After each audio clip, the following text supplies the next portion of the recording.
आदमी को अचानक एहसास हुआ कि जेल के फर्श पर कुछ अजीब चीज है। उसने ध्यान से देखा तो पाया कि 3 चींटियां एक कपड़े को खींच रही हैं। इसके पहले कि वह कुछ सोच पाता, कपड़ा एकदम बड़ा हो गया। स्तब्ध आदमी समझने की कोशिश कर ही रहा था कि चींटियां जमीन पर ऐसा संकेत देने लगी जैसे वे उससे मदद की उम्मीद कर रही हों। जब उसने जेल के प्रहरी को अपनी तरफ आता देखा तो उसे सब समझ आ गया। जल्दी से उसने कपड़े को ओढ़ लिया और जैसे ही गिनती खत्म हुई उसने हेलमेट पहन लिया। जैसे ही जांच प्रहरी जेल के दरवाजे पर आया लेकिन देखा कि अंदर कोई नहीं है।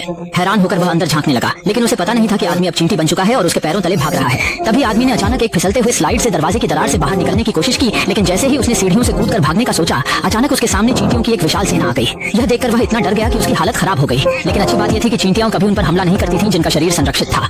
ठीक उसी समय ऊपर से एक भारी आवाज आई और एक चींटी हेलीकॉप्टर उसके सामने आकर उतरा। तब उसने समझा कि ये सारी चींटियां उसे बचाने ही आई थी।